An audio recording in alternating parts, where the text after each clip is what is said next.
ওই অমুসলিম যে ছিল ও বলল, তাই নাকি? বললে হ্যাঁ। তো বলে, তোমাদের ধর্ম কি করে শ্রেষ্ঠ একটু বলো দেখি।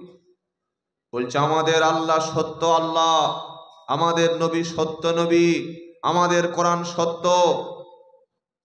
তখন ওই মুসলিম বলছে, তাহলে আমাদের সব মিথ্যা, সব মিথ্যা। বলছে, সত্যি তোমরা যদি সত্য হয়ে থাকলো, তোমাদের ধর্মটা যদি সত্য হয়ে থাকলো, তাহলে তোমাদের ধর্মের মধ্যে মুসলমানরা এত ওই মারামারি করে কেন, কাটাকাটি করে কেন, 2 নম্বরি করে কেন, মিথ্যা বলে কেন, চুরি করে কেন, জেনা করে কেন, ওজনে কম দেয় কেন, সুদ খায় কেন, ঘুষ খায় কেন? যখন এই প্রশ্নগুলো করেছে, তখন এই মুসলমানটা কি করলো, পকেট থেকে টুক করে একটা বিড়ি বার করেছে। কি বার করেছে? বিড়ি। বিড়ি আপনারা বিড়ি চেনেন তো? চেনেন না? হ্যাঁ। বিড়ি বার করে সুসুর সুসুর করে টানছে। বললে, কই উত্তরগুলো দাও। তখন মাথাটা নিচু হয়ে গেছে। ইসলাম ধর্ম শ্রেষ্ঠ, কোরআন শ্রেষ্ঠ, কিন্তু মুসলমান জাতি শ্রেষ্ঠ হতে পারলো না। কি বলছি বুঝতে পারলেন না? বুকে হাত চাপড়ো বললো, আমার ইসলাম শ্রেষ্ঠ, আমার নবী শ্রেষ্ঠ, আমার কিতাব শ্রেষ্ঠ, কিন্তু আমি শ্রেষ্ঠ হব কবে? আমি সমস্ত জাতির উপরে নেতৃত্ব দেব কবে? আমি নবীওয়ালা মুসলমান কবে হব? এইটা আমি বলতে পারলাম না। চুরিতে, ছিনতাইতে, ডাকাতে, পকেট মারিতে আমার নাম আছে না নাই? আগে আছে। ইসলাম শ্রেষ্ঠ ধর্ম ঠিক আছে, কোরআন শ্রেষ্ঠ ধর্ম ঠিক আছে, কিন্তু তুমি মুসলমান, তুমি কোরআন থেকে কি শিক্ষা নিলে আগে বলো। যে ধর্মের শুরুতে কথা ছিল পড়ো, সেই মুসলমানরা নাম সই করতে পারে না, এরকম প্রচুর মুসলমান আছে। যে ধর্মের শুরুতে লেখা ছিল পড়ো, সেই ধর্মের মুসলমান জানাজার নামাজে গিয়ে দোয়া বলতে পারে না। যে ধর্মের শুরুতে ছিল পড়ো, সেই মুসলমানের ছেলে হজে যাচ্ছে বৃদ্ধ বয়সে, কোটি কোটি টাকা উপার্জন করে, কিন্তু হজে যাওয়ার সময় পাসপোর্ট অফিসে গিয়ে নাম সই করতে পারছে না। কি করে শ্রেষ্ঠ তুমি হলে? আল্লাহ শ্রেষ্ঠ, রসুল শ্রেষ্ঠ, সব ঠিক আছে, কিন্তু আমি তো হতে পারলাম না। শোনাচ্ছিলাম দুটো জাতি বিভ্রান্ত, এক ইহুদি আর একটা খ্রিস্টান। বিভ্রান্ত কেন? সত্য নবী, সত্য রসুল পেয়ে তারা প্রত্যাখ্যান করেছিল। এবং এই ইহুদি জাতিটা এত চালাক জাতি, এত ভয়ঙ্কর চালাক, এত নাফরমান, তাদেরকে আল্লাহ তাআলা আসমান থেকে খাবার দিত। বলুন সুবহানাল্লাহ। কি খাবার? وَظَلَّلْنَا عَلَيْكُمُ الْغَمَامَ وَأَنزَلْنَا عَلَيْكُمُ الْمَنَّ وَالسَّلْوَى। আহা হা, মান্না এবং সালোয়া, হালুয়ার মতো, এরকম রুটির মতো সাদা সাদা খাবার। মান্না, যেটা প্রত্যেক দিন তাদের ঘরের সিঁড়িতে, ছাদের উপরে আল্লাহ তাআলা সন্ধ্যার পরে ফেলে দিত। আচ্ছা আপনারা বলুন, এই যে মাঠে আপনারা চাষ করেন, গম, ধান, সরিষা, রাই, আলু, পেঁয়াজ, পটল, উচ্ছে, বেগুন, মূলো, এই চাষ করতে কষ্ট হয় না? হয় না? এই চাষটা কেন করি? খাওয়ার জন্য তো বাবা, অথবা বিক্রি করে দিই, মানে আমার পেটের জন্যই করি। প্রত্যেকটা মুসলমানের বাড়িতে যদি সন্ধ্যাবেলা 5 কেজি চাল, 2 কেজি মাংস, 1 কেজি সরিষার তেল আর আলু আর যেগুলো লাগে সব যদি সন্ধ্যাবেলা প্যাকেট প্যাকেট আমার বাড়ির ছাদে কেউ দিয়ে যায়, তারপরের দিন আর কাজ করতে যাওয়ার দরকার আছে? হ্যাঁ মানা বলুন। তাহলে পেটের জ্বালায় বা পেটের দায়ে জীবিকা নির্বাহ করার জন্যে আমরা প্রতিদিন কাজে যাই, তাই তো? আল্লাহ তাআলার একটাই জাতি ছিল, যে জাতির নাম হচ্ছে বানু ইসরাইল। এই ইহুদিরা, এদের পূর্বপুরুষরা ইহুদি লানতপ্রাপ্ত হওয়ার আগে এদেরকে আল্লাহ তাআলা আসমান থেকে মান্না নামক একটা খাবার পাঠালো। প্রত্যেক দিন সন্ধ্যাবেলা ওই খাবারটা, ধরুন একটা বাড়িতে 5 জন ফ্যামিলি আছে, মেম্বার 5 জন সদস্য, তো 5 জনের জন্য 5 কেজি খাবার দেওয়া হচ্ছে। শুনছেন আপনারা? 5 কেজি খাবার। আরেকটা খাবার আসতো, তার নাম হচ্ছে সালোয়া। ওটা পাখির মাংস ভুনা টাইপের, একদম দামি দামি জান্নাতি খাবার। ওইটাকে নিয়মিত সপ্তাহে সপ্তাহে পাখির মাংস ওদের পরিবেশন করা হতো। আর এ খাবার পচতো না। হ্যাঁ, এ মান্না সালোয়া খাবার কোনোদিন পচন ধরতো না। জান্নাতি খাবার কোনোদিন পচন ধরে না, বলুন সুবহানাল্লাহ। বললে আপনি কি করে বললেন? খেজুর, খেজুর, এ খেজুরটা কিসের খাবার? কথা বলেন, জান্নাতি খাবার খেজুর। খেজুর পচে? এই খেজুর পচে? 3 মাস রেখে দিলে যেটা ভালো খেজুর পচবে না। আরেকটা খাবারের নাম বলছি, আল্লাহ আপনাকে খেতে দেবে জান্নাতে মধু। মধু, মধুর নহর রয়েছে, দুধের নহর রয়েছে। মধু পচে না? পচে না। তো এই মান্না সালোয়া জান্নাতি খাবার তাদের ছাদে প্রত্যেক দিন আল্লাহ ফেলে দিত। তারা কি করলো? এগুলো সন্ধ্যাবেলায় নিয়ে নিত, সকালে খেত। আবার কিছু কিছু এই বানু ইসরাইলরা বলল, আমরা অতিরিক্ত কিছু খাবার নিয়ে নেব। অতিরিক্ত খাবার, যখন অতিরিক্ত খাবার জমিয়ে রাখতে রাখলো, তখন খাবারেই পচন ধরতে শুরু করলো।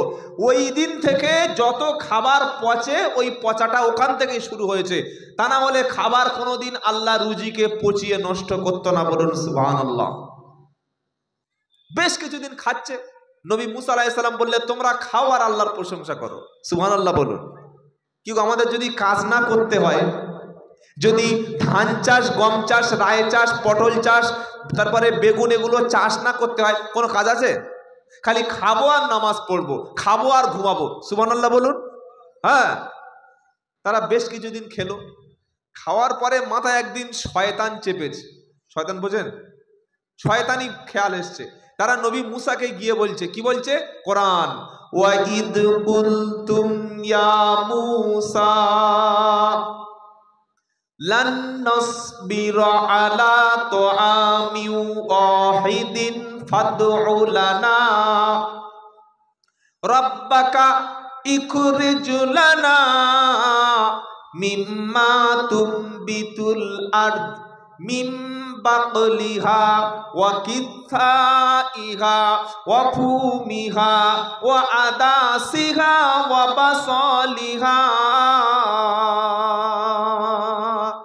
স্মরণ করো যখন তারা বলল, ইয়া মুসা, হে মুসা, লান নাসবিরা, আমরা কখনো ধৈর্য ধরব না, আমরা কখনো সবর করব না, চুপচাপ কখনো বসে থাকব না, আলা তুআমি ওয়াহিদা, একটা খাবারের উপর আমরা কখনো সবর করব না।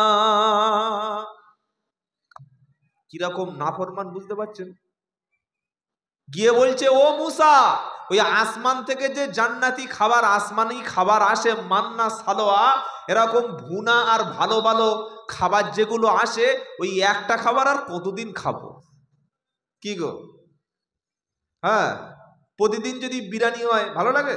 মাঝে মাঝে একটু শাক সবজি ভালো হয়, হয় না? হয় না? হ্যাঁ, তো বলছে একটা খাবার আর কতদিন খাবো? তোমার আল্লাহকে বলো, ফাদউ লানা, তুমি আমাদের জন্য দোয়া করো, রব্বাকা ইখরিজু লানা মিম্মা তুমবিতুল আরদ, আমাদের জন্য যেন জমিন থেকে গম, শস্য, পেঁয়াজ, আদা, রসুন, এইগুলো যেন আমরা জমিন থেকে চাষ করি, চাষ করে খাবো। আহা হা। একটা কথা আমাদের 24 পরগনায় বলে যে, বসে খেলে ভূতে কেলায়। শোনেন নাই? বসে খেলে, শুনেছেন কথাটা?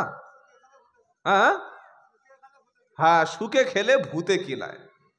শুকে খাচ্ছে তো, তা বড় মানে এত শরীরে তেল টেল জমে গেছে, ওরা বলছে আল্লাহর কাছে দোয়া করো, আল্লাহ যেন ওই আমাদের একটু মাঠে চাষ টাস করার জন্য সব ধান, গম, শস্য, জব বা ওই পেঁয়াজ, আদা, রসুন, এইগুলো আমরা খাবো।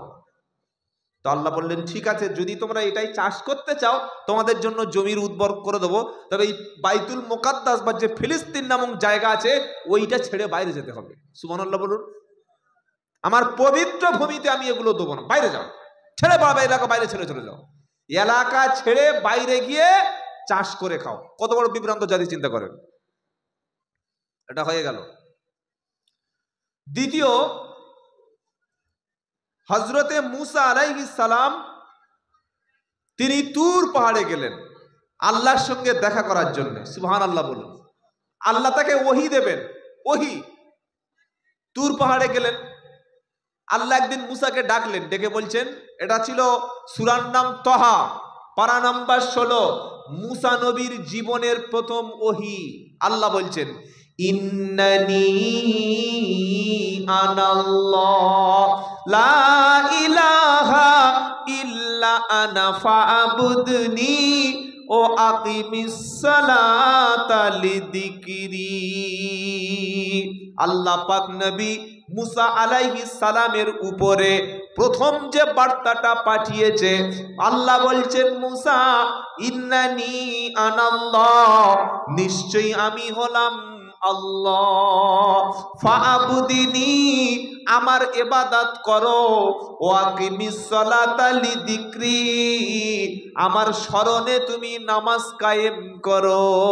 শুধু আমাদের জন্য নামাজ না ভাই, প্রত্যেকটি জাতি, প্রত্যেকটি উম্মতের জন্য নামাজ ফরজ ছিল। বলুন সুবহানাল্লাহ। তো মুসা নবীকে আল্লাহ ডেকেছেন 40 দিন। কদিন বলছেন না কেন? 40 দিন গেছে তুর পাহাড়ে ওহী আনতে। উনি ফিরে এসে দেখলেন যে কিছু মানুষ তারা গরুর বাচ্চা গোবৎস পূজা করতে শুরু করেছে। সে বললে, আশ্চর্য তো, 40 দিন চলে গেছে, তোমরা আল্লাহ ছেড়ে অন্য কাউকে মাবুদ বানিয়ে নিয়েছো। উনি এসে বললেন যে আল্লাহ আমার সঙ্গে কথা বলেছে, আল্লাহ আমার উপরে দায়িত্ব দিয়েছে, নবুয়াত দিয়েছে। ওরা বলল যে কিরকম তোমার আল্লাহ, আমরা একটু দেখব। কারা বলছে? এই যারা ইহুদি জাতি, যারা বিভ্রান্ত, তারা কি বলছে? মুসা নবী বললে, আরে আল্লাহ ওরকম নয় যে সবার সাথে তিনি দেখা করেন, সবার সাথে কথা বলেন। আল্লাহ তিনি এরকম নন, তিনি অদৃশ্য, গাইবের উপরে ঈমান আনতে, তাকে না দেখে বিশ্বাস করতে হয়। তারা বলছে, না, তোমার কথা আমরা বিশ্বাস করব না। তুমি মুসা বলছো যে আল্লাহকে দেখেছি, তার আল্লাহ আমার সঙ্গে দেখা করেছেন পর্দার আড়াল থেকে, আল্লাহ আমার সঙ্গে কথা বলেছেন, তো তোমার সঙ্গে যদি কথা বলে, আমাদের সঙ্গে কথা বলছে না কেন? কি বলছে বুঝতে পারছেন না? ওরা বললো যে আল্লাহ যদি তোমার সঙ্গে দেখা করে থাকে, তো আমাদের সঙ্গে তো দেখা করতে পারে, তোমার জন্য স্পেশাল আল্লাহ। তারা বললে দেখবো। ভালো ঝামেলা ফেলে দিল।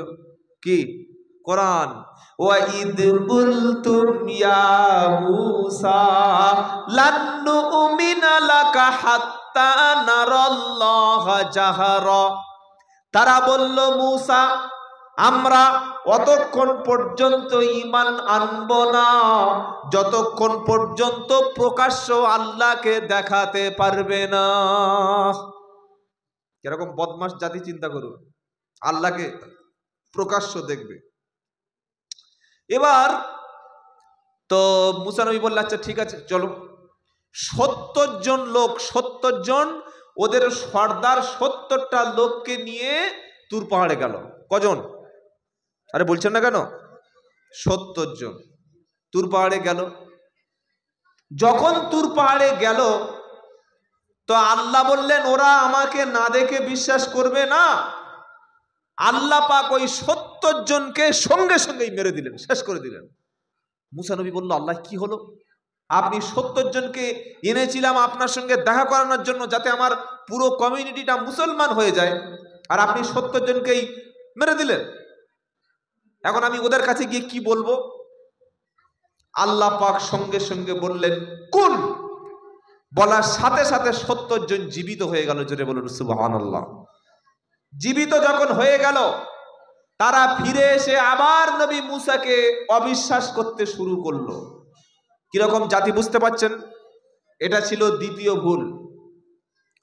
কেন আমরা গায়রিল মাগদুবি আলাইহিম ওয়ালাদ-দাল্লিন বলি? খালি এইটা শুনে বাড়ি চলে যাবেন। কেন আমরা ইহুদিদের বলি লাআনত প্রাপ্ত? কেন বর্তমান ইসরায়েলি ইহুদিরা আল্লাহর দুশমন বা লাআনত প্রাপ্ত অভিসম্পদ গজবের জাতি কেন? তৃতীয়, নবী মুসা আলাইহিস সালামের জামানায় এক শ্রেণীর মানুষ ইবাদত করত, আবার এই বানু ইসরাইল জাতি, তাদেরকে আল্লাহ তাআলা অসংখ্য নিয়ামত দিয়েছিল। দাউদ আলাইহিস সালাম বলে একটা নবী আছে, নাম শুনেছেন বাবা? দাউদ নবী শোনেন নাই? নবী দাউদ আলাইহিস সালামের জামানায় এই বানি ইসরাইলরা, তাদের জন্য ইবাদতের দিন ঠিক করে দেয়া হয়েছিল শুক্রবার। তারা বলল, না, শুক্রবারটা আমাদের পছন্দ নয়। বললে কি বার ইবাদত করবে? বললে আমাদেরটা শনিবার ঠিক করে দাও। কি শুনছেন? শনিবার শনিবার আমরা শনিবার ইবাদত করব। তা বললে করো।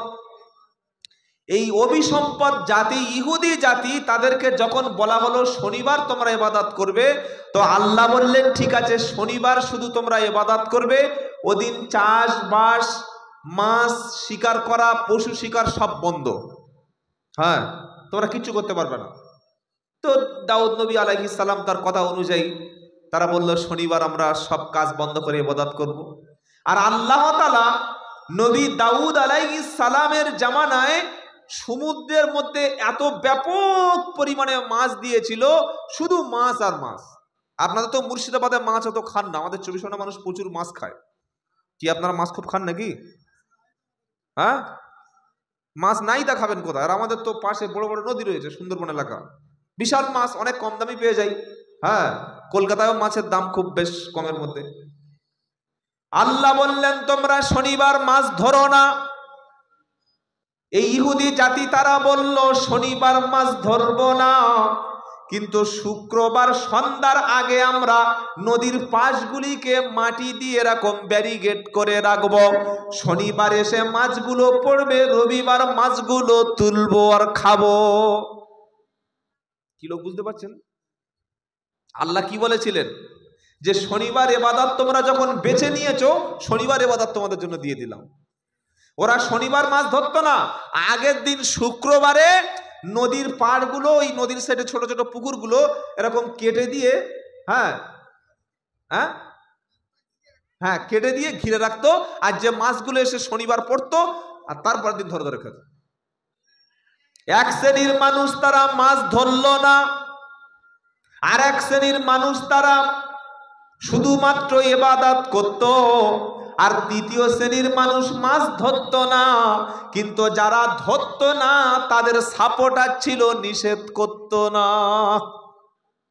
অন্যায়কারী যেমন অপরাধী, আর অন্যায়কে সাপোর্ট যারা করে তারা, জোরে বলুন, আপনি যাকে ভোট দিচ্ছেন, যাকে সাপোর্ট করছেন, যার দল করছেন, ওই দলের নেতা, ওই দলের প্রধান, ওই দলের মেম্বার, সে যদি খুন করে, সে যদি জুলুম করে, সে যদি মানুষের অর্থ আত্মসাৎ করে, সে যতটা অপরাধী, আপনি সাপোর্ট করেছেন, ভোট দিয়েছেন, তার পক্ষে রাস্তায় নেমেছেন, আপনি ততই অপরাধী।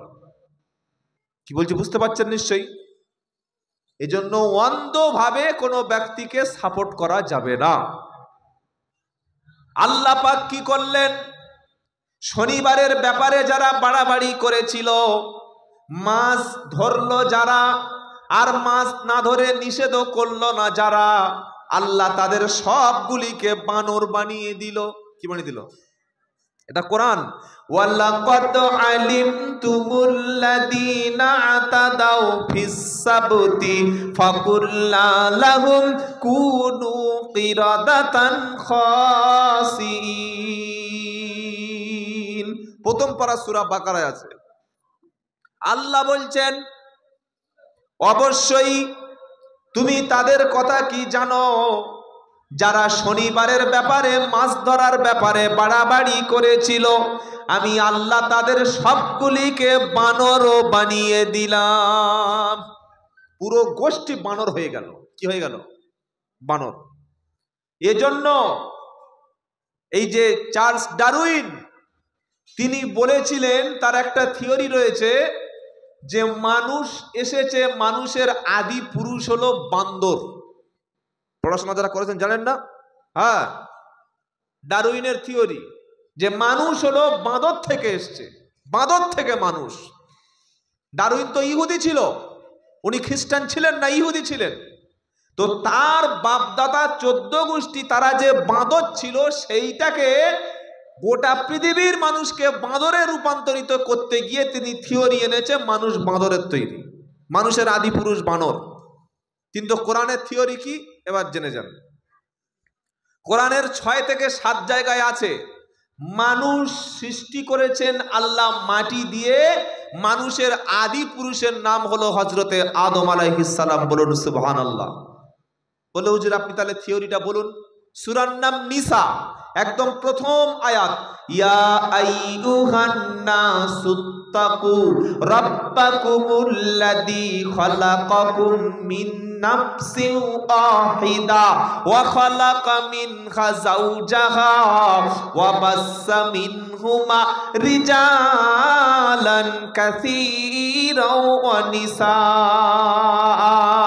হে বিশ্ববাসী, তোমরা তোমাদের রবকে ভয় করো, যিনি সৃষ্টি করেছেন একজন থেকে। আদি পুরুষের নাম হলো আদম, তারপরে তার থেকে বানালেন স্ত্রী হাওয়া, আর তার থেকে আল্লাহ পৃথিবীতে বহু সংখ্যক মানুষ বানালো। জোরে বলুন সুবহানাল্লাহ। মানুষের ডিএনএ যদি একের পর এক পরস্পর দেখা যায়, এই ডিএনএ এর সঙ্গে নবী আদম আলাইহিস সালামের ডিএনএ এর সঙ্গে মিলে যাবে, কোনো বানরের সঙ্গে মানুষের ডিএনএ অ্যাডজাস্ট হবে না। সুতরাং মানুষ যে বাঁদর থেকে এসেছে, মানুষ যে শিম্পাজি থেকে এসেছে, এই তথ্যটা সম্পূর্ণ মিথ্যা কথা, সম্পূর্ণ ভিত্তিহীন, সম্পূর্ণ ভুল। এবং মানুষ তৈরি হয়েছে মাটির নির্যাস থেকে। বলুন সুবহানাল্লাহ। মানুষ কিসের তৈরি? মাটি থেকে। কোথায় আছে? ওয়ালাকাদ খালাকনাল ইনসানা মিন সুলালাতিন মিন তিন সুম্মা জাআলনান নুতফাতা ফি করারিম মাকিন সুম্মা খালাকনান নুতফাতা আলাকা ফাখালাকনাল আলাকাতা মুদগা ফাকাসাউনাল ইযামা লাহমা সুম্মা আনশাআনাহু খালকান আখার ফাতাবারাকাল্লাহু আহসানুল খালিকিন। এটা সূরার নাম মুমিনুন, 18 পারা, প্রথম পৃষ্ঠা, 11, 12, 13 নম্বর লাইন। সূরা মুমিনুন আল্লাহ বলছেন তোমার সৃষ্টির উৎস তুমি মাটি। আমরা কিসের তৈরি? বানর থেকে না মাটি থেকে? মাটি থেকে। তো কি বলছেন? আপনার সৃষ্টির উৎসটা কি এটা খোলাসা করে দিচ্ছে আল্লাহ। সূরা তরিক দিয়ে শুরু হয়েছে, ফালইয়ানদুরিল ইনসানু মিম্মা খুলিকা মিম্মা ইন দাফিক ইয়াখরুজু মিন বাইনিস সুলবি ওয়াত তারাইব।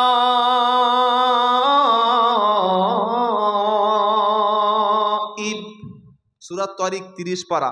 আল্লাহ বলছেন মানুষ তার সৃষ্টির অবস্থা কি লক্ষ্য করে না? যে সৃষ্টি হয়েছে পুরুষের পৃষ্ঠদেশ থেকে সবেগে নির্গত হওয়া কয়েক ফোঁটা নাপাক তুচ্ছ দুর্গন্ধ পানি, যেটা শরীর থেকে বার হলে গোসল গোসল গোসল শীতকালে না গ্রীষ্মকালে? গরমকালে। নতুন জামাইয়ের গোসল ফরজ হয়? জানেন না আপনারা? নতুন বিয়ে করলে এখন 15-20 দিন তার গোসল করা লাগে না। নাপাক তো ওইভাবেই কাজ চলছে। ছি ছি ছি ছি। এমন ছেলে আমরা তৈরি করলাম, আমার ছেলে মুসলমান বলে বুকে হাত চাপড়ায় দাবি করে, অথচ ছেলেটা এখনো পাক কিভাবে হতে হয় এটুকু জানে না। নতুন শ্বশুর বাড়ি গিয়ে 4 দিন 5 দিন গোসল নাই, নাপাক। জমিনের উপরে পেশাব করছে, জমিনকে নাপাক করে দিচ্ছে, অথচ একটা কুত্তা জমিনের উপরে কোনোদিন পেশাব করে না। আপনি দেখেছেন এরকম মাঠে ঘাটে কুকুর পেশাব করেছে? না।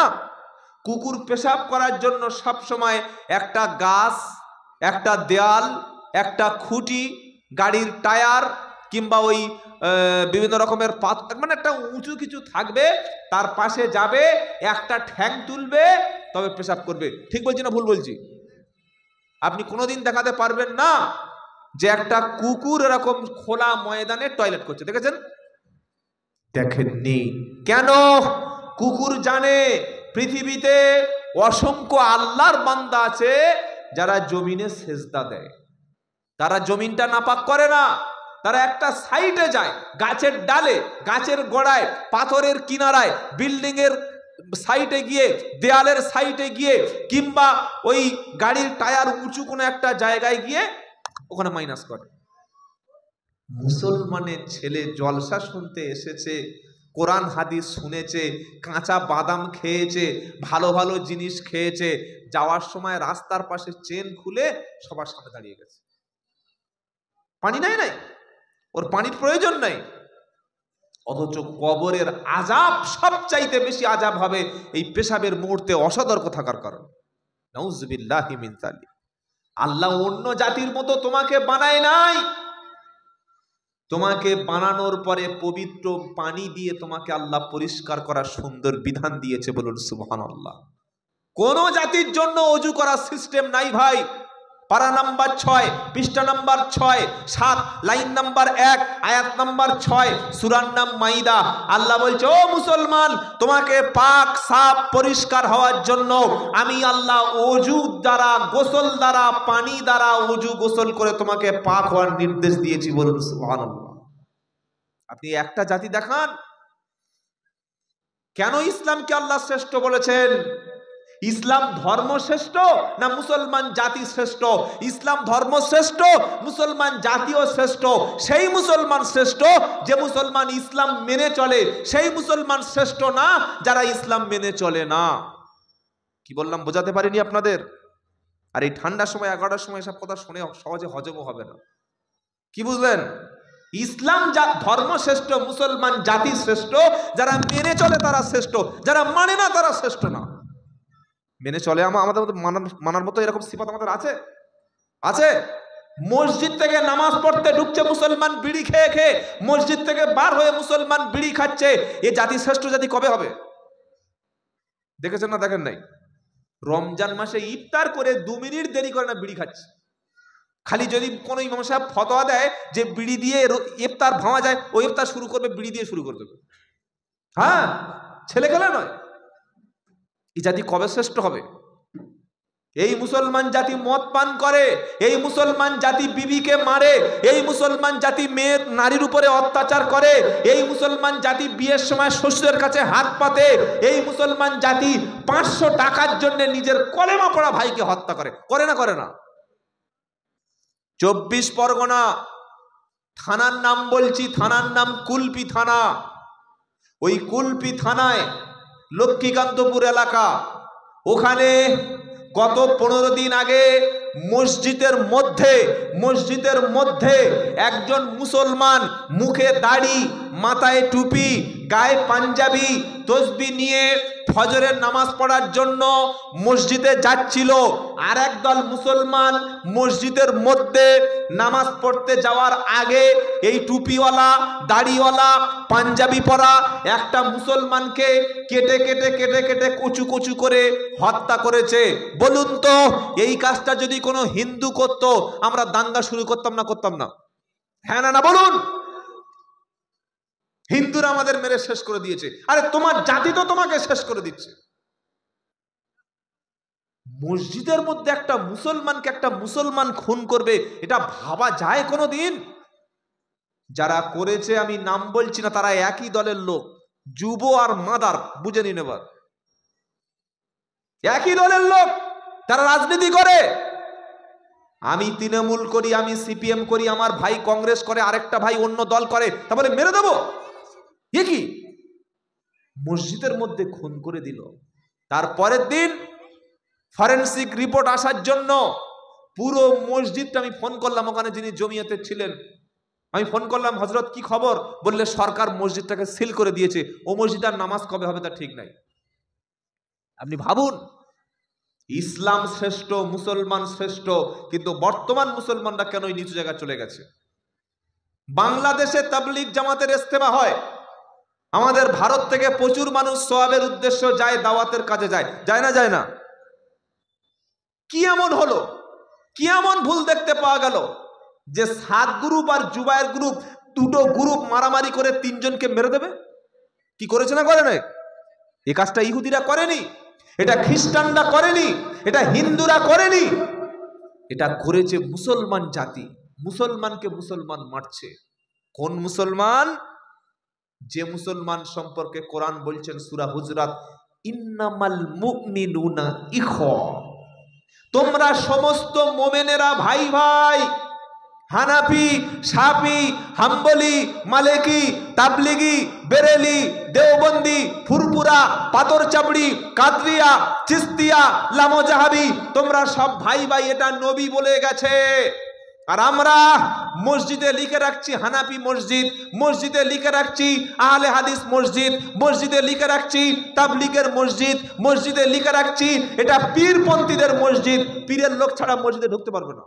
আপনি চলুন, আমার এলাকায় দেখাবো, মসজিদে লিখে রেখেছে যে এই মসজিদের দাওয়াত ও তাবলিগের সাথীরা আসবে না, এখানে শেখাশেখি বন্ধ, কোরআনের তালিম বন্ধ, গাছতের কাজ বন্ধ। মসজিদে গান চললে মনে হচ্ছে ওদের খুব সুবিধা হয়। কি বলছি বুঝতে পারছেন না? খুব অবস্থা আমাদের খারাপ। আমরা আমাদের নিজেদের দুশ্মন বানিয়ে ফেলেছি। একটা ভাই হানাফি, আরেকটা ভাই শাফি, আরেকটা ভাই বেরেলি, তা বলে কাফের বলে ফতোয়া দেব না। কাফেরের সুযোগ সমতাদার ক্ষমতা নেই। জুবায়ের এবং সাতপন্থী যে গ্রুপ মারামারি হয়েছে, আপনি বলুন এতে লাভ কাদের হয়েছে? এর পিছনে কারা মদত জোগালো? সেজন্য আমাদের চাই ভ্রাতৃত্ব, ভালোবাসা। আল্লাহর নবী হিংসা দিয়ে বিশ্ব জয় করেনি। নবী যদি হিংসা শুরু করত, মক্কায় যখন জয়ী হয়, মক্কা জয় করতে আসে, বিজয় হয়, ইদা জাআ নাসরুল্লাহি ওয়াল ফাতহু ওয়া রাআইতান নাসা ইয়াদখুলুনা ফি দীনিল্লাহি আফওয়াজা ফাসাব্বিহ বিহামদি রাব্বিকা ওয়াস্তাগফিরু ইন্নাহু কানা তাওয়াবা। এই সূরাটি যখন নাজিল হলো, আবু বকর সিদ্দিক রাদিয়াল্লাহু তাআলা আনহু তিনি বুঝতে পেরেছেন আর আল্লাহর নবী আমাদের মাঝখানে তিনি বেশি দিন থাকবে না। তিনি বুঝতে পেরেছেন আল্লাহ তাআলা মক্কা বিজয় করে দিয়েছে মানে তার হাবিবকে পৃথিবী থেকে তুলে নেবে। আল্লাহ বলছে ইদা জাআ নাসরুল্লাহি ওয়াল ফাতহু, ইদা জাআ নাসরুল্লাহ, আল্লাহর পক্ষ থেকে যখন আপনার উপরে আসবে সাহায্য, আসবে বিজয়, আসবে আপনার জন্য ফাতাহ, ওয়া রাআইতান নাসা, আপনি দেখতে পাবেন, ইয়াদখুলুনা, প্রবেশ করবে, ফি দীনিল্লাহি, দিনের মধ্যে, আফওয়াজা, দলে দলে দলে দলে মানুষ তখন ইসলামের মধ্যে প্রবেশ করবে। জোরে বলুন সুবহানাল্লাহ। ফাসাব্বিহ বিহামদি রাব্বিকা, হে নবী ওই সময় আপনি আপনার আল্লাহর জন্য, আপনার রবের জন্য তাসবিহ পড়বেন, বেশি বেশি করে আপনি প্রশংসা করবেন আর ক্ষমা প্রার্থনা করবেন। ইন্নাহু কানা তাওয়াবা, নিশ্চয়ই আল্লাহ তাআলা তওবা কবুলকারী। জোরে বলুন সুবহানাল্লাহ।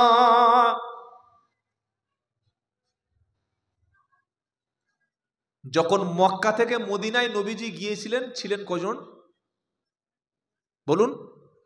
দুজন। রাতের আধারে চলে গিয়েছিলেন, কাউকে বলে যেতে পারে নাই। 10 বছর পরে মদিনার যিনি প্রেসিডেন্ট হলেন, সম্রাট হলেন, মক্কাতে যখন নবী বিজয় করতে আসছেন, সাথী ছিল কজন? এই ইতিহাস আপনারা পড়েন না, জানেন না? কি অবস্থা! মক্কা বিজয়ের ইতিহাস পড়েননি?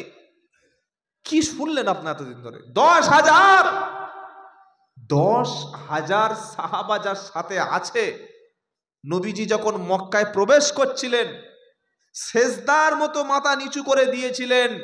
তিনি নিজের মধ্যে অহংকার, কোনো গর্ব, কোনো দেমাগ সব চূর্ণ বিচ্ছিন্ন করে দিয়ে সেজদা নত অবস্থায় মক্কায় প্রবেশ করলেন। বলুন সুবহানাল্লাহ। বড় বড় কাফেরের লিডারগুলি, যারা নবীকে মক্কায় 13টি বছর নির্যাতন করেছেন, নবীর সাহাবাদের জবাই করেছে, মুসলমানদের হত্যা করেছে, তারা তখন সব লুকিয়ে গেছে। কি বুঝতে পারছেন না কি বললাম? সব লুকিয়ে যাচ্ছে। এইবার মুহাম্মদ সাল্লাম আসবে আর প্রত্যেকের হাতে তরবারি, সব কচু কাটা করে দেবে। তারা ভেবেছে, প্রত্যেকে সব আত্মগোপন করেছে। যখন নেতারা, বিরোধী দল ক্ষমতায় আসে, আর ক্ষমতায় যারা ছিল তারা যখন ক্ষমতা থেকে পড়ে যায়, তারা লুকিয়ে যায় না? যায় না? আপনাদের বাংলাদেশের পাশের রাজ্যে কি হলো? 300 জন এমপি, একটারও কারো কোনো পাত্তা নেই, সব কোথায় লুকিয়ে চলে গেছে। বড় আশ্চর্য, পৃথিবীর ইতিহাসে প্রথম যে 300 জন এমপি একটা দেশের ক্ষমতা থেকে চলে গেল, বৈধ অবৈধভাবে, সব গর্তের তলে লুকিয়ে চলে গেল। নবীজি মক্কায় প্রবেশ করলেন, কাবা শরীফে প্রবেশ করলেন, কাবা শরীফের চাবিটা খুললেন, 2 রাকাত নামাজ পড়লেন, কাবা শরীফ তাওয়াফ করলেন। সমস্ত মক্কার কাফির যারা, কুরাইশ যারা নবীকে বিনা কারণে নির্যাতন করেছে, তারা সকলে প্রাণ ভিক্ষা চাইল। তারা আশ্চর্য হলো, তারা বলল, না জানি আজকের মুহাম্মদ সাল্লাল্লাহু আলাইহি সাল্লাম আমাদের সাথে কি ব্যবহার করবে। আল্লাহর নবী তাদেরকে বললেন, বলো আজকে তোমাদের সাথে ব্যবহারটা কেমন হবে? তোমরা 13 বছর আমাদেরকে বিনা কারণে নির্যাতন করেছিলে, আমাদের হত্যা করেছিলে, তার একটা কারণ হলো ওয়ামা নাকামু মিনহুম ইল্লা আইয়ুমিনু বিল্লাহিল আজিজিল হাকিম। আমাদের পরাক্রমশালী এক আল্লাহর উপরে ঈমান এনেছি, আল্লাহকে আল্লাহ বলে বিশ্বাস করেছি, এজন্য তোমরা নির্যাতন করেছিলে। আজকের বলো তোমাদের সাথে কেমন আচরণটা হবে? তারা বললে, আপনি আমাদের ভাই, আমাদেরকে ক্ষমা করে দিন। নবীজি কাবা শরীফের সামনে দাঁড়িয়ে সেদিন একটাই কথা শুনিয়েছিলেন। নবীজি বললেন, আজকের আমি নবী, কারোর প্রতিশোধ নেব না, কাউকে আমি হত্যা করব না, গণহত্যা করব না, বদলা নেব না। আমি সেই কথাটা বলবো যে কথা নবী ইউসুফ আলাইহিস সালাম তার ভাইদেরকে বলেছিলেন। নবী ইউসুফের 11টা ভাই নবী ইউসুফকে যখন কুয়ায় ফেলে দিয়েছিলেন, জানেন না পরবর্তীকালে ওই কুয়া থেকে তুলে আল্লাহ নবী ইউসুফকে যখন মিশরের প্রেসিডেন্ট বানালেন, 11 ভাই যখন মুসা নবীর কাছে, নবী ইউসুফের কাছে গেল, সেদিন নবী ইউসুফ সবাইকে চিনতে পেরে যারা কুয়োর মধ্যে ফেলে দিয়ে হত্যা করতে চেয়েছিল, নবী ইউসুফ তাদের সবাইকে চিনে গিয়ে ইচ্ছা করলে তিনি মৃত্যুদণ্ড দিতে পারতেন না? পারতেন না? হ্যাঁ, মৃত্যুদণ্ড দিতে পারতেন। নবী ইউসুফ আলাইহিস সালাম বলেছিলেন, লা তাসরিবা আলাইকুমুল ইয়াউম, আজ তোমাদের বিরুদ্ধে আমার কোনো অভিযোগ নাই। জোরে বলুন সুবহানাল্লাহ। মুহাম্মদ সাল্লাল্লাহু আলাইহি সাল্লাম 10,000 সৈন্য নয় সাহাবা নিয়ে যখন মক্কায় প্রবেশ করলো, মক্কার সমস্ত কুরাইশরা তারা ভাবলো আজকের আমাদের জীবনের শেষ দিন, সবাইকে গণহত্যা করবে। নবী বললেন, সেই কথা আমি বলবো যে কথা আমার ভাই ইউসুফ আলাইহিস সালাম বলেছিলেন। নবী শুনিয়ে দিলেন কোরআনের আয়াত, লা তাসরিবা আলাইকুমুল ইয়াউম, আজ তোমাদের বিরুদ্ধে কোনো অভিযোগ নাই, আমি তোমাদের সবাইকে ক্ষমা করে দিলাম।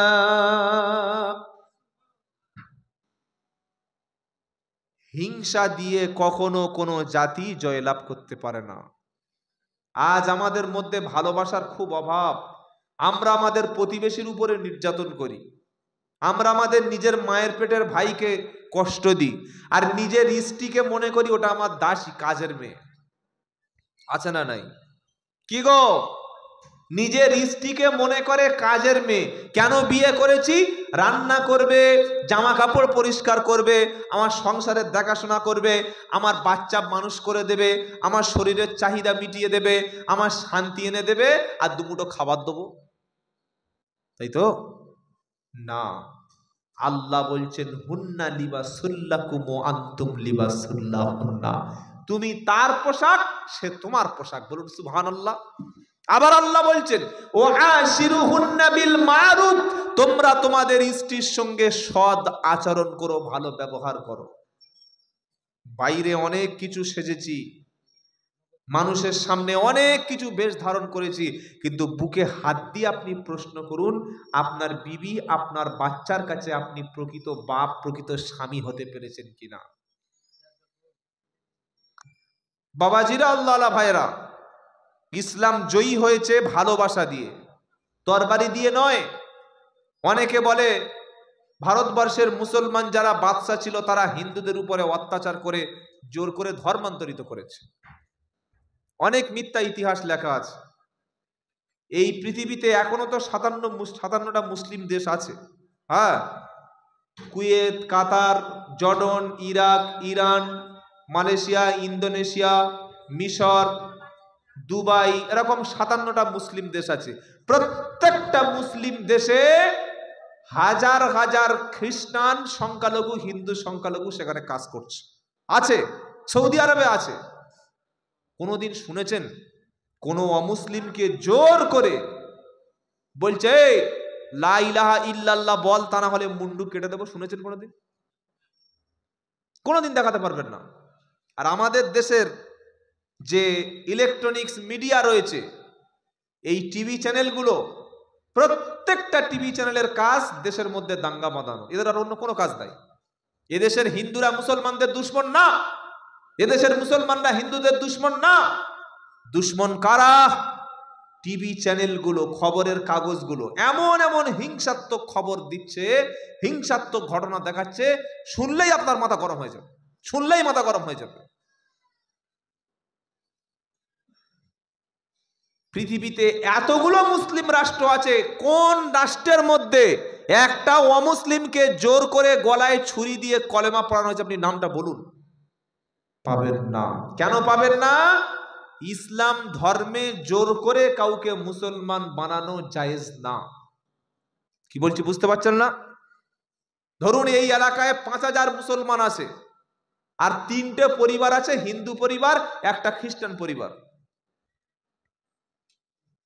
5000 মুসলমান একটা হিন্দু ছেলেকে রাস্তায় ধরে যদি বলে লা ইলাহা ইল্লাল্লাহ মুহাম্মাদুর রাসূলুল্লাহ বল, তা না হলে মুন্ডু কেটে দেব, ইসলাম অনুমতি দিয়েছে? হ্যাঁ বা না একটা কিছু বলুন। কোন আলেম বলেছে যে একটা জোর করে হিন্দুকে মুসলমান বানাও, একটা খ্রিস্টানকে বানাও? বলেনি। বরং কোরআন কি বলেছে? লা ইকরাহা ফিদ্দীন, একদম 3য় পারা আয়াতুল কুরসির পর আয়াতটা। লা ইকরাহা ফিদ্দীন, ধর্মে কোনো জবরদস্তি নাই, প্রেসার ক্রিয়েট নাই। কাউকে টাকা দিয়ে, কাউকে পয়সা দিয়ে তোকে বিয়ে করব, তুই মুসলমান হ, তোর ঘর বেঁধে দেব, মুসলমান হ, তোকে খুন করে দেব, মুসলমান হ, এই কথা যারা বলে তারা সম্পূর্ণ পাগল। ইসলামের জোর করে জবরদস্তি করে কাউকে কখনো মুসলমান বানানো হয়নি। সেটা যদি মোগল সম্রাটরা করত, আওরঙ্গজেব করত, জাহাঙ্গীর করত, আকবর করত, শাহজাহান করত, এ সমস্ত রাজা বাদশারা 800 বছর যদি জোর করে অমুসলিমদের মুসলমান বানাতো, একটাও অমুসলিম ভারতে কখনো থাকতো? জোরে বলুন। একটাও মন্দির কখনো থাকতো না। যদি না থাকতো না, তাহলে ভারতবর্ষ এত মুসলমান হলো কোত্থেকে? প্রশ্ন হতে পারে না? এত হলো কোত্থেকে? এইবার একটা সত্য কথা শুনে রাখুন, হিন্দুদের মধ্যে টাইটেল হালদার আছে না নাই? আছে। মুসলমানদের মধ্যে হালদার আছে। হিন্দুদের মধ্যে রয়েছে নস্কর, মুসলমানদের মধ্যে রয়েছে নস্কর। হিন্দুদের মধ্যে রয়েছে মন্ডল, মুসলমানদের মধ্যে রয়েছে মন্ডল। অমুসলিমদের মধ্যে রয়েছে সাঁপুই, মুসলমান মধ্যে রয়েছে সাঁপুই। আছে না নাই? কি করে হলো? যখন ভারতবর্ষের জমিনে সত্য ইতিহাস জানা লাগবে, যখন ব্রাহ্মণ্যবাদীরা, উঁচু শ্রেণীর বর্ণবাদীরা নিচু শ্রেণীর বর্ণ বিদ্বেষের কারণে জোর করে চাপ দিত, নিচু শ্রেণীর বর্ণর মানুষেরা উঁচু শ্রেণীর ব্রাহ্মণ্যবাদীদের অত্যাচারে একই প্লেটে খেতে পারত না, একই গ্রামে বাস করতে পারত না, একই কুয়ো থেকে জল খেতে পারত না, একই বাজারে বাজার করতে পারত না, তাদেরকে ধর্মীয় স্থানে ঢোকার অনুমতি ছিল না। তারা চাপে পড়ে বাধ্য হয়ে গিয়ে তখন মুসলমানরা পাড়ায় কলেমার দাওয়াত দিচ্ছিল। বললে তোদেরকে চাপ দিচ্ছে না? বললে হ্যাঁ। বললে তোরা একসঙ্গে খেতে পাচ্ছিস না? বলছে না। বললে তোরা ওই উঁচু ব্রাহ্মণের কোনো মেয়ের বিয়ে করতে পারিস? বলছে না। আমার নাম আব্দুল্লাহ জুবাইর শেখ, ধরুন আপনার পাড়ায় একটা ছেলে আছে, ওই ছেলেটা তার টাইটেল হলো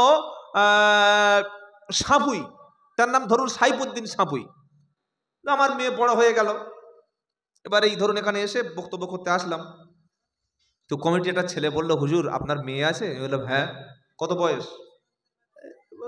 মাধ্যমিক দেবে, ধরুন সাপোজ বললাম, তো আমাদের পাড়ায় একটা ভালো ছেলে আছে, ছেলেটার টাইটেল কি?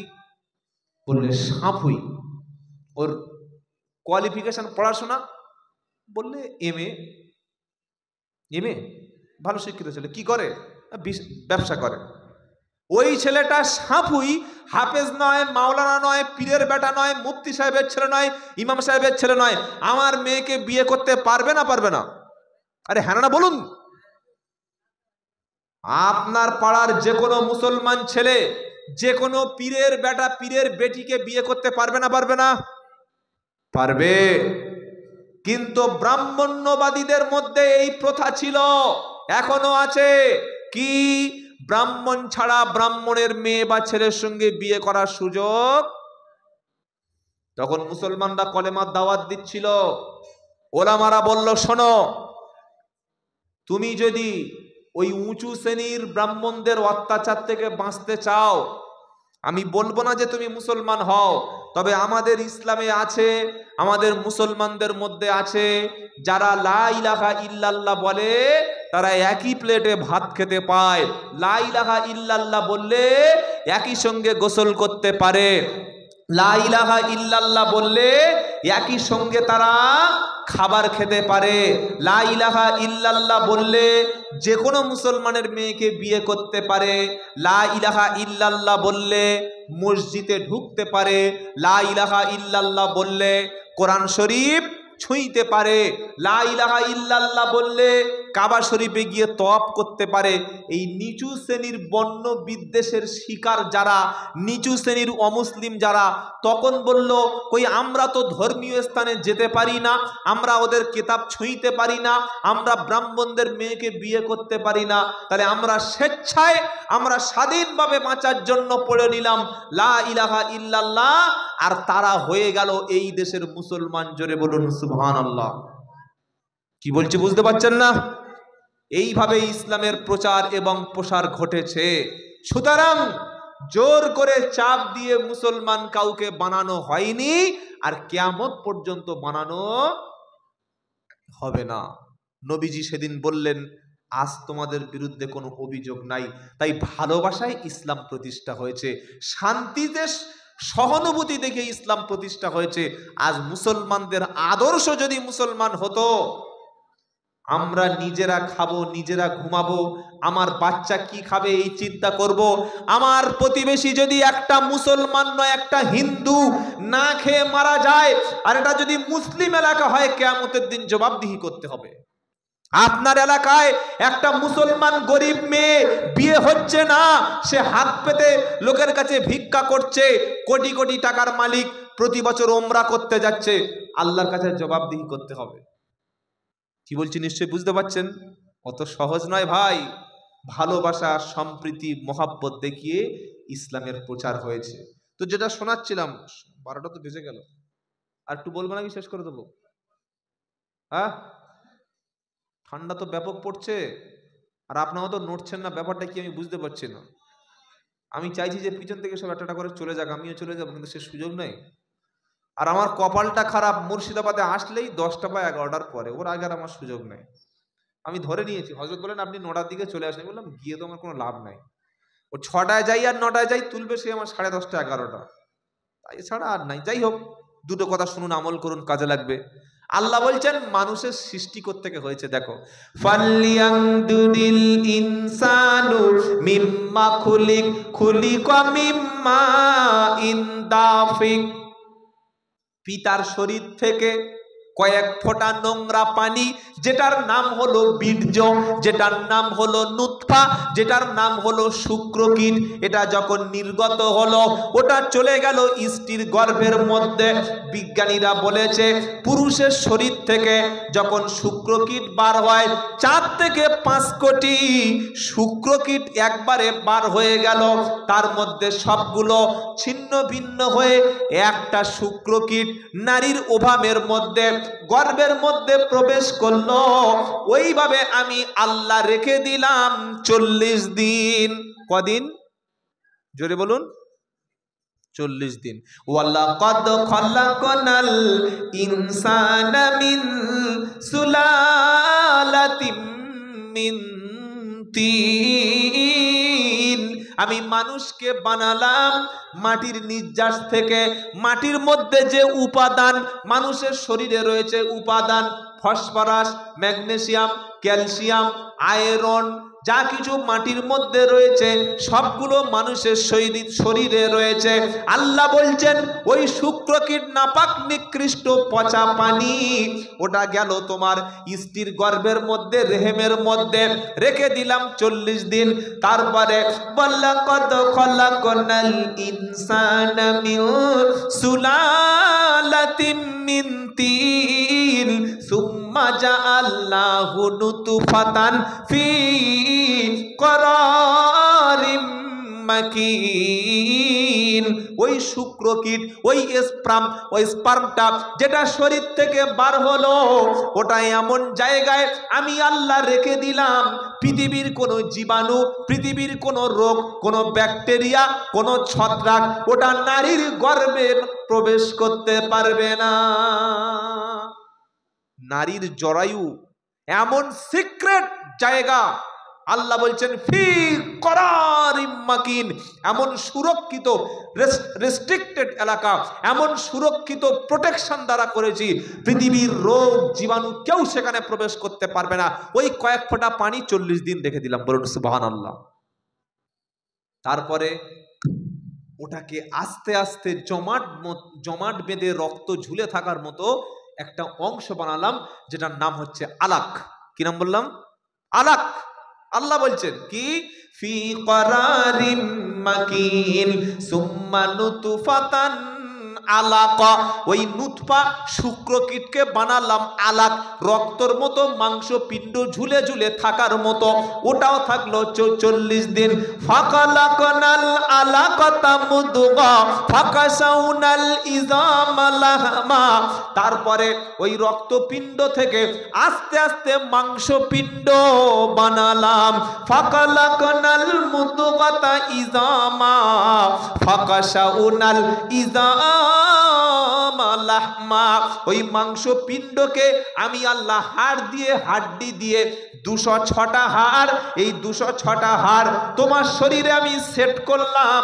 এই হাড়টা বড়, এই হাড়টা দিলাম ছোট, আবার আঙ্গুলের হাড়ের মধ্যে দিলাম ছোট ছোট। আঙ্গুলের যদি এই যে আঙ্গুলগুলো আমাদের আছে না, এরকম লম্বা আঙ্গুল হতো, যদি এগুলো না ফোল্ডিং সিস্টেম হতো, আপনি খেতে পারতেন। কি গো, প্রত্যেকটার এখানে দিয়েছেন জয়েন্ট গাঁট। সুবহানাল্লাহ, কত বড় বিজ্ঞানী আল্লাহ। এরা সব মায়ের পেটে সেট হয়েছে, বাইরে এসে নয়। এই সিস্টেমটা পুরো মায়ের পেটে। 5.5 লিটার রক্ত সেট করে দিলাম। তোমার একটা ব্রেন দিলাম যার ওজন 1.65 কিলোগ্রাম, 1 কেজি 650 গ্রাম একটা ব্রেন দিলাম। 2টো চোখ দিলাম, 2টো কান দিলাম, নাক দিলাম, নাক দিয়ে অক্সিজেন গ্রহণ করবে, কার্বন ডাই অক্সাইড ত্যাগ করবে। এই বাতাসকে শরীরের মধ্যে গিয়ে শরীর দূষিত বাতাস যাতে বার করতে পারে আর বাতাস থেকে অক্সিজেন গ্রহণ করতে পারে, এটাকে ফিল্টার করার জন্য ফুসফুস দিলাম, ফুসফুস, লাংস। আর কি দিলাম? তোমার রক্তটা যাতে ফিল্টার করতে পারে।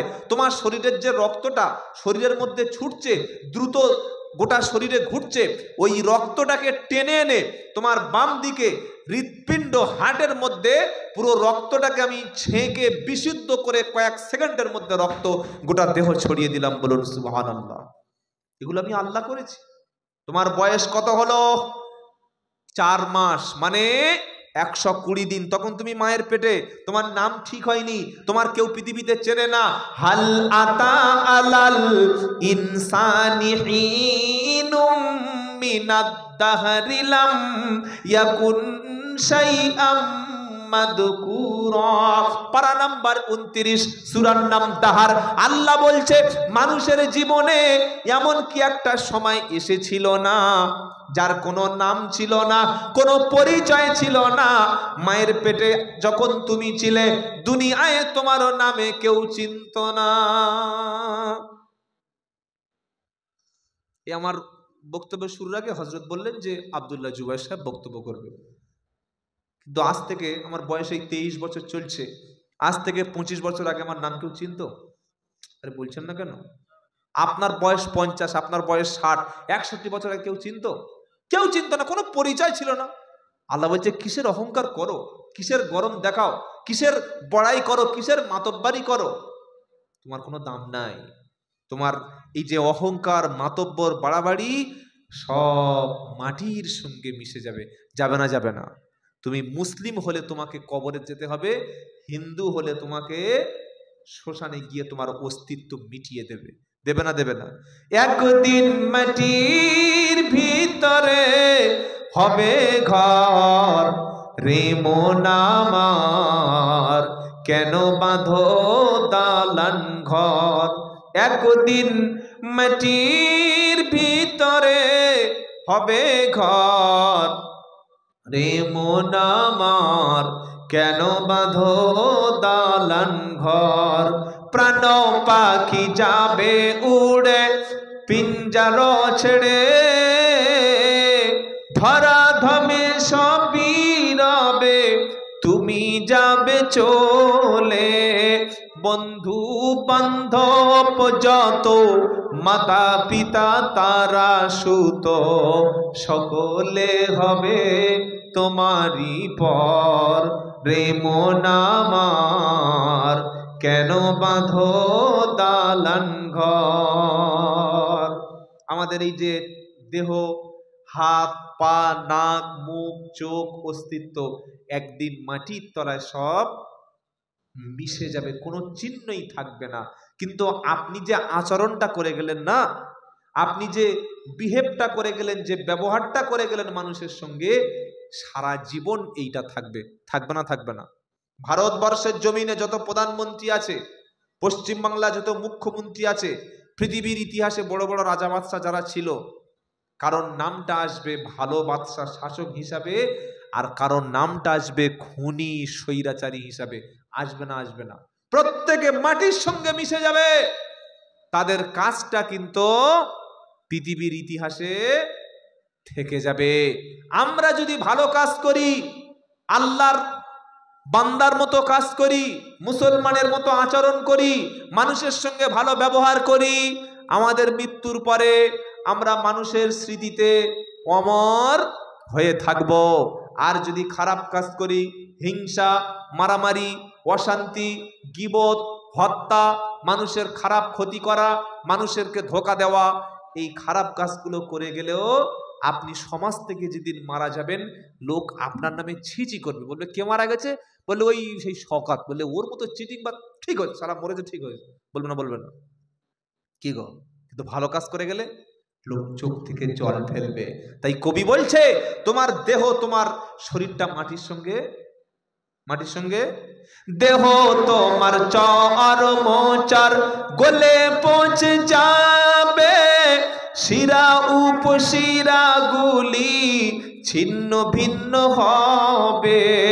দেহ তোমার চর মোচর গলে পৌঁছে যাবে, শিরা উপশিরা গুলি ছিন্ন ভিন্ন হবে।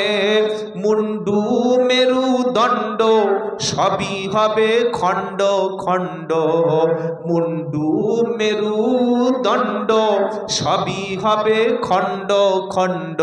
মাটির উপরে পড়ে রবে সব, রে মন আমার কেন বাঁধো দালান ঘর।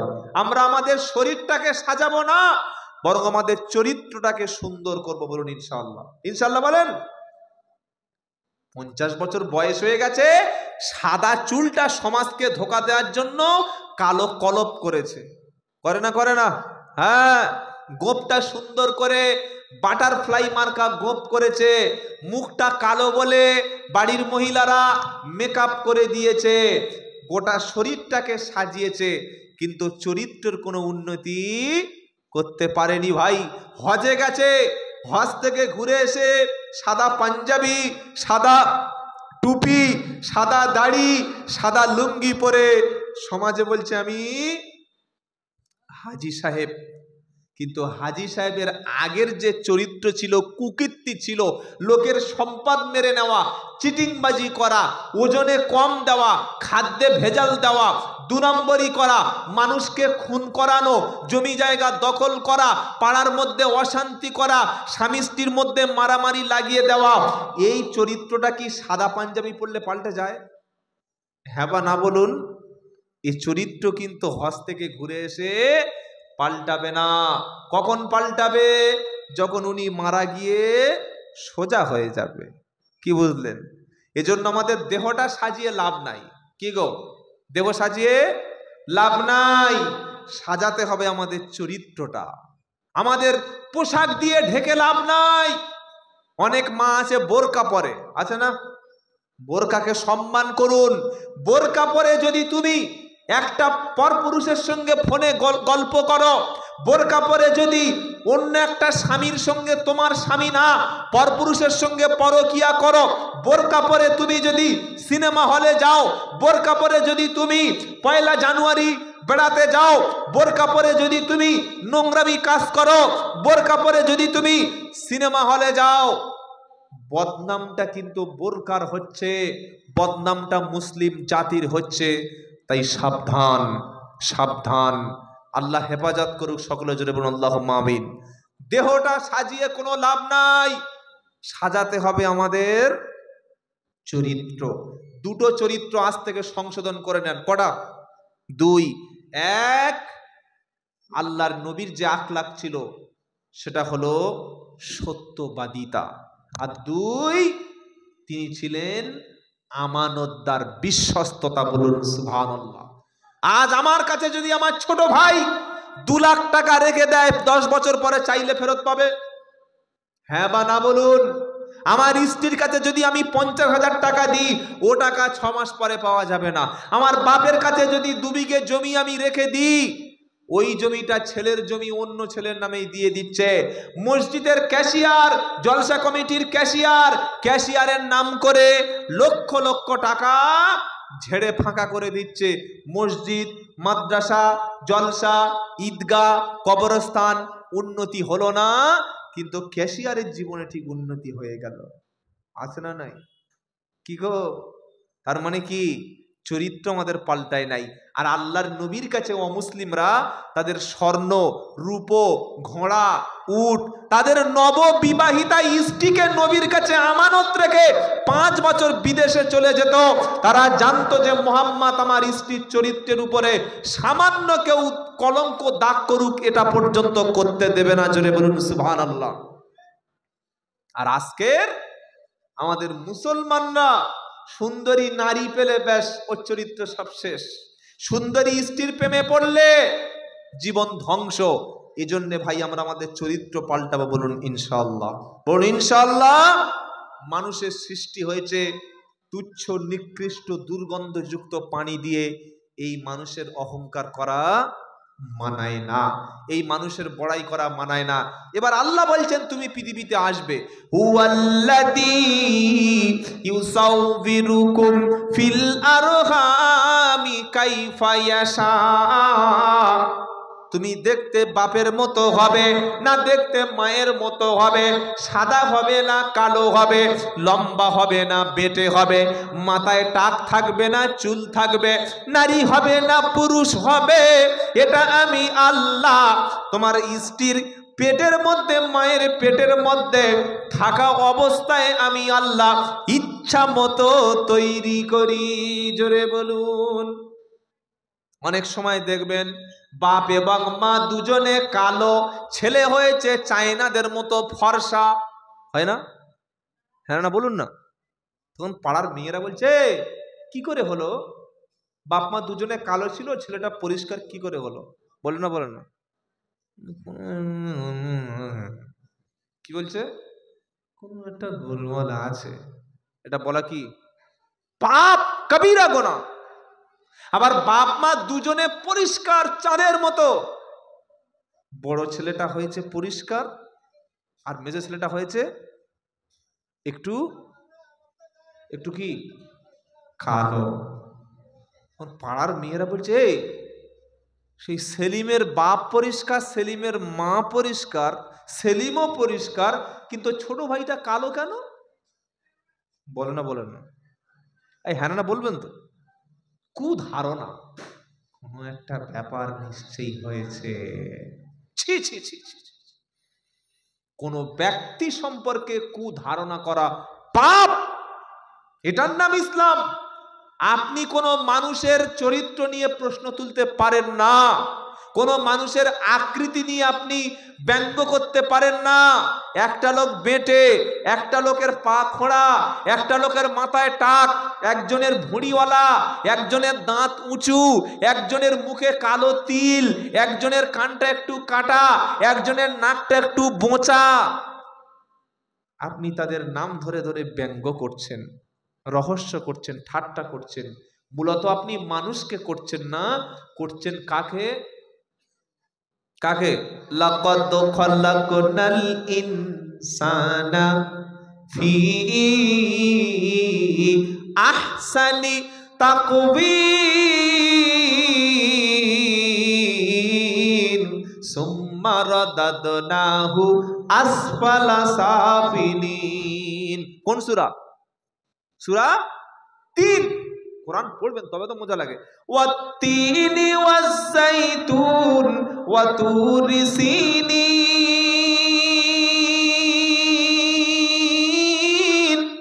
ওয়া হাদাল বালাদিল আমিন লাকাদ খালাকনাল ইনসানা ফি আহসানি তাকবীর।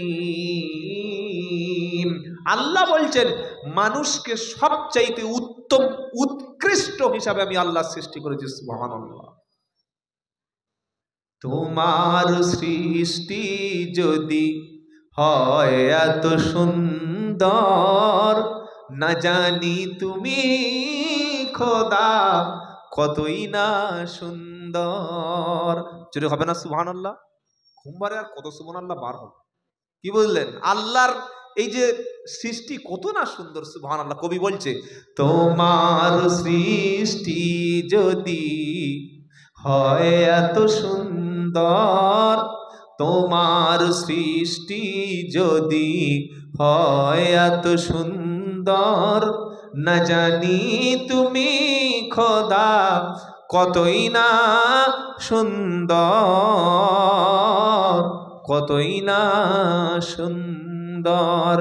এই কথা ভেবে ভেবে পেলাম খুঁজে তোমার, এই কথা ভেবে ভেবে পেলাম খুঁজে তোমার, তাই সেজদায় অবনত হয়ে গেছি তোমার। তোমার সৃষ্টি যদি হয় এত সুন্দর, না জানি তুমি খোদা কতই না সুন্দর, কতই না সুন্দর।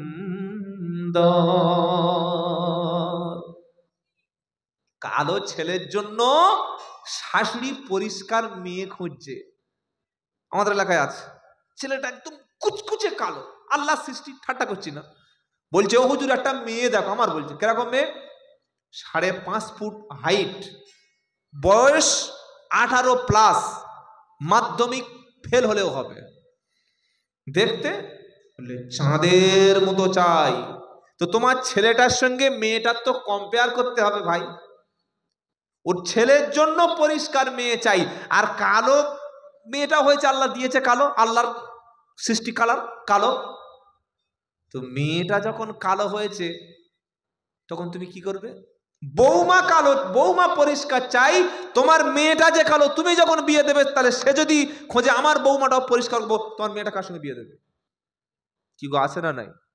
প্রচুর শাশুড়ি আছে যারা বৌমার চরিত্র না, বৌমার আকৃতি নিয়ে ঠাট্টা করে। করে না? করে না? আমার বউটা দেখতে ভালো নয়, একদম ঝাঁত্তাই দেখতে, সে নাকটা ওঁচা, কানটা বোঁচা, ভুঁড়িটা এই রকম, মাথাটা এই রকম। ছি ছি ছি ছি ছি। আল্লাহ সৃষ্টি নিয়ে কেউ ঠাট্টা করে, ব্যঙ্গ করে? আল্লাহ বলছে খবরদার, আমার সৃষ্টি নিয়ে তোমরা তুচ্ছ তাচ্ছিল্য করো না। কোনোদিন করো না। রসুলের একজন স্ত্রী, নামটা সাফিয়া হবে বা অন্য কোনো একটা স্ত্রী হবে, আল্লাহ রসুলের আরেকটা স্ত্রী আয়েশা সিদ্দিকা বলেছেন, তুমি ইহুদির মেয়ে। কি বলেছে? ইহুদির মেয়ে। তিনি খুব কষ্ট পেলেন, আল্লাহ নবীর কাছে কমপ্লেন করলেন। নবী বললে, খবরদার, এই কথা বলে কাউকে কষ্ট দিও না। সে ইহুদির মেয়ে কি খ্রিস্টানের মেয়ে ওটা দেখার দরকার নাই, সে যখন কলেমা পড়েছে সে এখন মুসলমান, আমাদের একজন মুসলমান। বলুন সুবহানাল্লাহ। এই জন্য কারোর চরিত্র নিয়ে তুমি প্রশ্ন করতে পারো, কিন্তু কারোর চেহারা নিয়ে প্রশ্ন করার অধিকার কি গো? তুমি যাকে ঠাট্টা করছো, তুমি যাকে বিদ্রুপ করছো, হতে পারে তার মধ্যে আল্লাহ ভীতি আছে, খোদা ভীতি আছে, তোমার মধ্যে নাই। হতে পারে না? পারে না? পারে।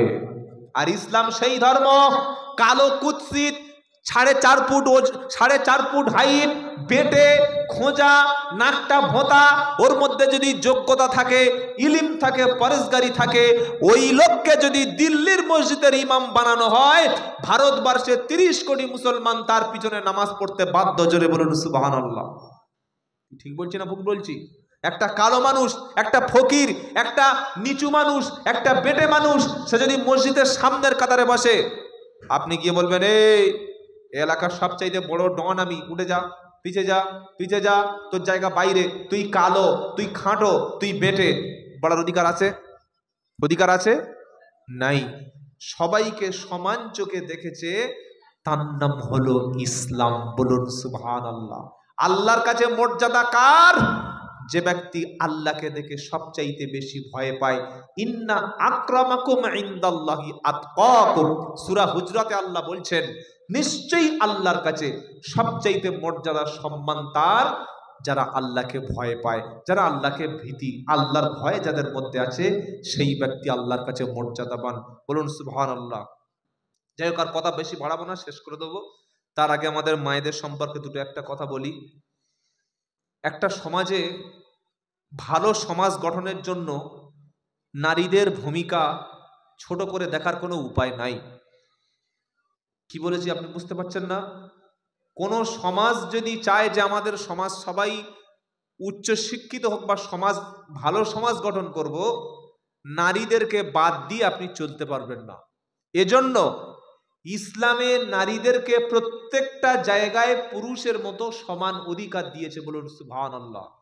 অনেকে মনে করে যে নারী মানে ইসলামে বোরকা পরে ঘরে থাকবে, প্রত্যেক বছর একটা করে বাচ্চা দেবে, স্বামীর খেদমত করবে, পড়াশোনার দরকার নাই, ডাক্তার হওয়ার দরকার নাই, সমাজে তার কোনো ভূমিকা নাই, সে কোনো জায়গায় বার হতে পারবে না, কোনো জায়গায় চলতে পারবে না, তার কোনো অবদান নাই। এটা অনেক মুসলমানও মনে করে, অমুসলিমদের ছেড়েই দিলাম। কিছু বললে বলে, এই তুই মেয়ে ছেলে কি বুঝিস রে, চুপ। বলে না, এরকম কথা বলা যাবে না। ইসলামে আল্লাহ নারীকে আর পুরুষকে দিয়েছেন অধিকার সমান। মর্যাদার দিক থেকে এক জায়গায় দিয়েছে পুরুষের মর্যাদা বেশি। বলুন সুবহানাল্লাহ। সেটা কোন জায়গায়? আর রিজালু কাওয়ামুনা আলান নিসা। আল্লাহ বলছেন নারীর উপরে পুরুষের একটা জায়গায় মর্যাদা বাড়িয়েছি, সেটা হলো স্ত্রীর উপরে স্বামীর মর্যাদা। স্ত্রীর উপরে স্বামীর মর্যাদা কেন দিয়েছি? দিয়েছি এই কারণে, যেহেতু খরচ করে, ব্যয় করে, অর্থ সম্পদ খরচ করে স্বামী, স্ত্রীর কিন্তু কোনো খরচ নাই। খরচ আছে? আপনার স্ত্রীর 1 পয়সা খরচ নাই। আপনার খাবে, আপনার টাকায় সে মার্কেটিং করবে, আপনার টাকায় সে কেনাকাটা করবে, আপনি অসুস্থ হলে আপনার টাকায় চিকিৎসা হবে, ঘরটা আপনি দিচ্ছেন, বিছানা আপনার, তার অসুস্থ হলে ডাক্তারখানায় ছুটে নিয়ে যাবেন আপনি। কি গো, হ্যাঁ না বলুন না? তার খাবারের দায়িত্বটা আপনার, তার পোশাকের দায়িত্বটা আপনার। স্ত্রীর 1 পয়সা সংসারে খরচ নাই। এটা ইসলামের আদর্শ। আর আমরা মুসলমানরা কি করছি?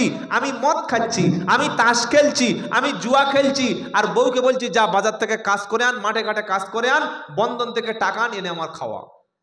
আছে না নাই? বিবিকে কাজ করাচ্ছে স্বামী, আর এ বসে বসে মদ খাচ্ছে, গাঁজা খাচ্ছে। তুই এই জাতি যদি না মার খায়, কারা মার খাইবে ভাই? আল্লাহ বলছেন শোনো, নারীদেরকে পুরুষকে নারীদের উপরে একটা জায়গায় মর্যাদা দিয়েছি, স্বামীর মর্যাদা। নবীজি একবার জঙ্গলের মধ্য দিয়ে যাচ্ছিলেন, নবীজি দেখতে পেলেন একদল পাগলা উট, একটা উট বিশ্ব নবীর কদমের উপরে সেজদা দিলেন, সম্মান করলেন।